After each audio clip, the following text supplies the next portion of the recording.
네, 반갑습니다 여러분. 팩트경찰학 김만희입니다. 자, 오늘 여러분과 함께 만난 이유는 여러분의 고민 중에 하나인 경찰학에 들어가 있는 경찰행정법, 그것이 알고 싶죠. 네, 경찰행정법을 이제부터 어떻게 공략하고 어떻게 해야 될지 전체적인 아주 중요한 전략적 포인트를 여러분에게 소개를 시켜드리려고 합니다. 자, 경찰행정법 정말 이것만 보세요. 이것만 딱 범위를 제가 정해서 드리겠습니다. 그래서 이제 이 세 과목 체제로 개편되면서 경찰행정법 파트가 새롭게 들어오고 강화됨으로 인해서 여러분들 1차 시험, 2차 시험을 치시면서 굉장히 고민이 많이 깊어지시고 계실 겁니다. 그래서 그 고민을 오늘 팩트경찰학 김만희가 해결해 드리겠습니다. 동일 인물입니다. 같은 사람입니다. 네. 경찰행정법 고민, 이제 더 이상 고민하지 말자라는 취지에서 뵙겠습니다. 자, 그렇다면 이 경찰행정법을 좀 알아볼 필요가 있는데 이 경찰행정법은 도대체 어떻게 구성되어 있느냐라는 점이죠.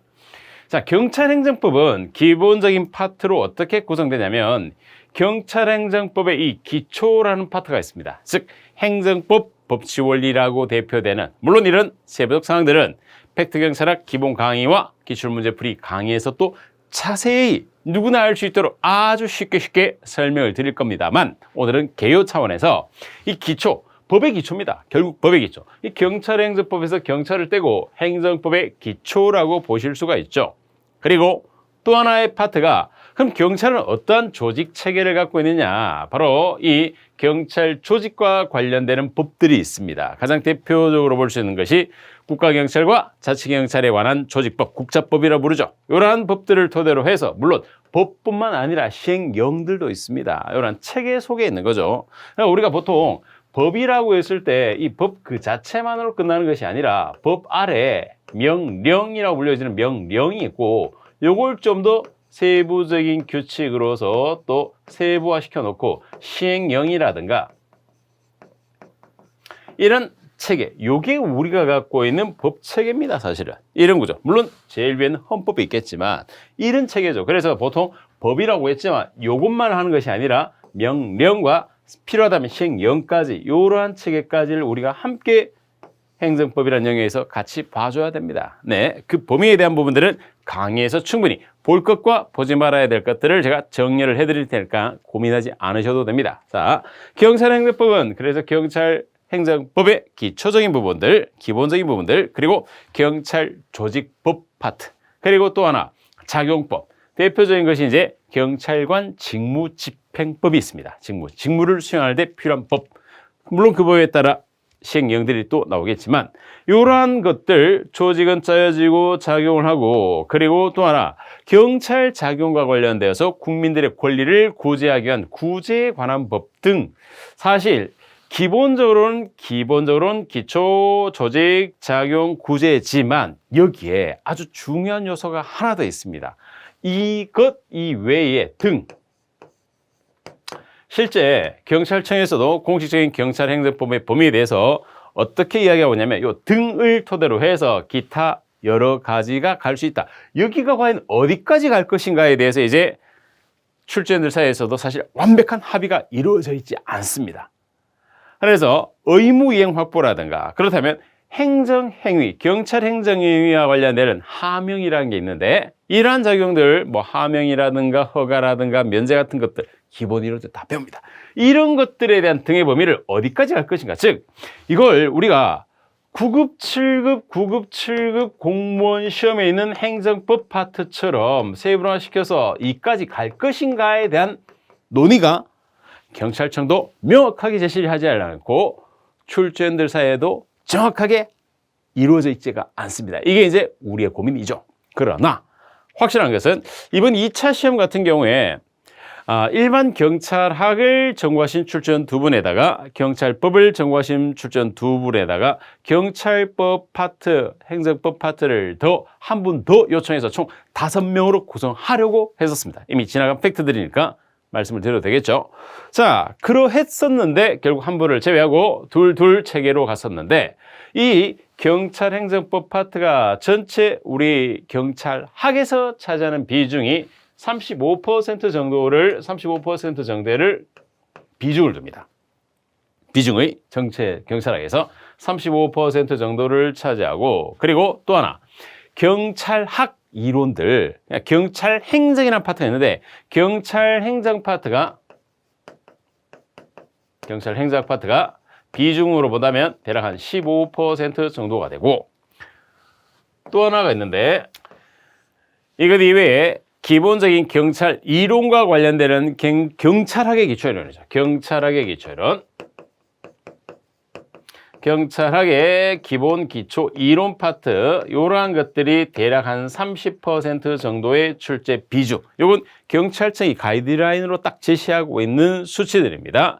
그리고 그 외에 분야별, 강론으로 대표되는 분야별 경찰 활동이 약 15% 정도를 차지할 것이고, 그리고 또 하나가 이제 한국 경찰의 역사라든가 비교 경찰 같은 파트가, 요거 이제 다른 나라 경찰과의 제도적 비교 같은 것들입니다. 이건 비중이 조금 작습니다. 한 5% 정도. 자, 이러한 구조 속에서 기본적으로 이런 내용들이 전체 경찰학을 구성하고 있고, 그 중에서 바로 이 경찰행정법 파트는 35%를 차지하고 있죠. 자, 그럼 여기에서 경찰행정법의 순수한 영역은 어디냐라는 부분이 사실상 논의가 됩니다.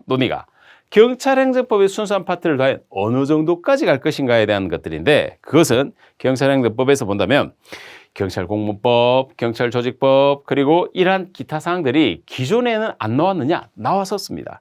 그런 것들을 행정법 파트로 포함시켜버리면 충분히 이 비중을 채울 수 있고, 우리의 고민은 그게 아니라 순수한 경찰행정법 파트가 아닌 바로 일반 행정법 파트에서 들어온 것이 어느 정도냐라는 거죠. 그 점이 사실 제가 앞에서 등으로 표현했던 이 부분에 해당한다라고 볼 수 있습니다.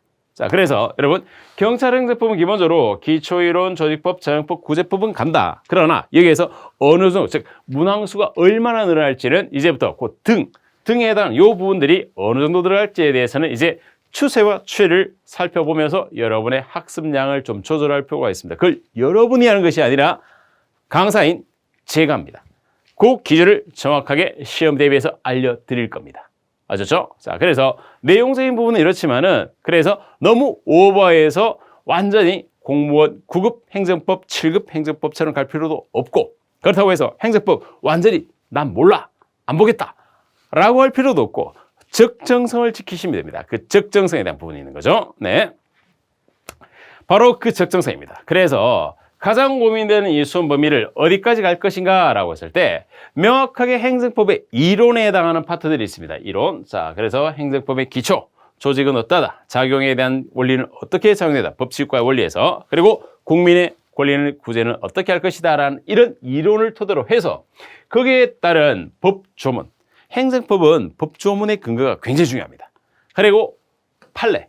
그래서 이제 전공 과목화되는 경찰학에서 이 판례 부분을 엄청 많이 내지는 않지만, 논란이 되거나 애매할 경우는 판례에 의한 결론을 도출해서 객관식에서 다루게 될 겁니다. 그래서 하나의 케이스에 많은 판례들 많이 외운다고 공부 잘하는 거 아닙니다. 그거 아니에요. 알겠죠? 중요한 판례, 그리고 중요한 조문을 이론과 어떻게 결합을 하느냐라는 것. 결국 제가 알려드렸듯이 이 학습 방법과 이 대상의 범위에 따라서 여러분의 똑같은 시간이 얼마나 공부를 더 잘했느냐 못했느냐에 대한 차이를 나타내게 될 겁니다. 자, 그래서 학습 대상은 제가 강의에서 명확하게 해야 될 것, 하지 말아야 될 것을 틀을 딱 잡아 드릴 테니까 그걸로 확인하실 수 있고, 그리고 요 추가되는 가능성을 갖고 있는 것들은 이제 추세를 지켜보면서 출제의 경향과 그 해의 방향 등 이런 복합적 요인들을 제가 검토해서 수업 때 이 정도까지 가셔야 됩니다 라고 알려드리고, 이건 하지 마세요 라고 코칭을 드릴 겁니다. 기존에 이 경찰학 수험에서 여러분이 고민했던 것 중에 하나는 바로 뭐냐면, 이 범위에 대해서 누구는 이만큼이라던데, 누구는 요것만 하라던데, 이걸 감을 전혀 못 잡고 실패한 거죠. 그걸 팩트 경찰에서는 정확하게 해야 될 것과 하지 말아야 될 것을 구별해서 알려드리도록 하겠습니다. 그 범위 안에서 충분히 시험을 대응할 수 있죠. 그래서 막연히 본다면 경찰청도 사실 이 경찰 행정법 파트에 대한 수험 범위에 대해서는 별 생각이 없습니다. 그냥 기준만 툭 던져놓고 그래 35% 범위 그리고 그런 내용 등 이렇게 해서 살짝 한 발 빼고 있죠. 그러나 제가 알고 있는 그 출제위원들과 그리고 출제 풀에 구성되어 있는 그분들의 견해들을 여러 루트를 통해서 종합을 해보면 여러분이 우려하는 만큼 완전 행정법만을 위한 경찰을 한다든가 그렇게 가실 필요는 전혀 없습니다. 이번 2차 시험이 어려웠지만 또 그런 상황들이 증명이 되었죠. 자, 그래서 이제 불이타 문제는 나올 수 있겠지만 그 범위를 오버하거나 잘못 학습하는 경우는 팩트 경찰과 함께한다면 이루어질 수 없다 이겁니다. 아셨죠? 자, 이러한 범위 속에서 그렇다면 이론적인 부분과 이 조문과 판례를 학습해서 적절히 안내를 해서 소개를 시켜드리고 이해를 시켜드릴 거고 또 하나 고민해 볼 것은 자, 그렇다면 바로 이 기존의 경찰행정법 학습에서의 문제점은 그러한 수험생의 자의적 추론이 너무 많았습니다. 아마 이럴 거야. 내가 해봤는데 이럴 거야. 이런 식의 그냥 자기만의 견해들이 뭐 온라인이라든가 카페라든가 블로그를 통해서 너무 확대 재생산되었죠. 즉 이러한 오해들의 근원은 사실상 안타깝지만 잘못된 출제한 근거 없는 카드라 통신 같은 이 온라인상에서의 소문 같은 것들이었죠. 그런 걸 이제 팩트 경찰에서는 정확하게 구별하셔야 됩니다. 너무 그런 소문에만 의존하시면 진짜 마음이 아파요. 심장이 찢어질 것 같습니다. 그러셔서는 안 됩니다. 자, 그리고 여러분이 제한된 그 수험의 범위, 여러분은 당연히 2023년 합격을 하셔야 됩니다. 의무예요. 반드시. 그렇게 하기 위해서는 누구나 다 24시간의 시간을 갖고 있는 상황 속에서 이제 수험 현실에 맞는 적합한 적절한 방법을 토대로 해서 공부를 하셔야 됩니다. 무조건 열심히 하자 아닙니다. 무조건 다 피하고 요것만 하자 아닙니다. 적정해야 됩니다. 수험은 적정하게 그 범위 속에서 여러분이 팩트 경찰학과 김만희 경찰학과 함께 학습을 하실 수 있습니다. 그렇다면 이 경찰행정법 더 이상 두려울 필요가 없죠. 아셨죠? 그래서 기존은 강의를 토대로 해서 정확하게 알고 이해를 하고 계셔야 되고 행정법이라는 부분을 혼자 읽어서는 안 됩니다. 두 번째, 해야 될 것을 확실히 합니다. 하지 말아야 될 것을 하지 말고 해야 될 것들을 확실히 하고 수업 시간에 이거 하세요 하는 건 하고 하지 마세요 하는 건 하지 마시고 그리고 마구잡이식 이것도 나올 것 같고 저것도 나올 것 같고 이것도 저것도 특히 막 기출 변형을 토대로 해서 마구잡이로 공부하는 거 쓰레기 됩니다. 필요한 지식이 아닙니다. 우리가 필요한 건 수험에 들어갔을 때 정렬되어 있는 최정예의 내용들을 가지고 가셔야만 되는 거죠. 100만 명의 오합지졸의 수많은 병사들은 필요가 없습니다. 아주 최정예화되어 있는 그들이 결국 시험에서 여러분을 제한된 시간 내에서 경찰학에서 여러분을 살리면서 합격을 시켜줄 거니까. 그 길이 바로 팩트 경찰학의 길입니다. 자, 그래서 더 이상 고민하지 마시고 팩트 경찰학과 함께 합격의 길로 가시면 되겠습니다. 이제 경찰행정법 파트 고민 끝났죠. 네. 자, 그 외에 또 궁금한 점이 있으시다라고 한다면 네이버 카페 팩트 경찰학에 오셔서 네이버 카페 팩트 경찰학에 들어오셔가지고 질문을 올려주셔도 되고 유튜브에도 있으니까 또 댓글이라든가 많은 여러분의 의견들 언제든지 환영합니다. 또 상담도 열려 있으니까 마음껏 활용하십시오. 자, 그래서 오늘 이제 더 이상 경찰 행정법 파트 고민을 말끔히 지으시고 공부에 제대로 열공하시기 바랍니다. 자, 수업에 또 뵙겠습니다. 화이팅입니다.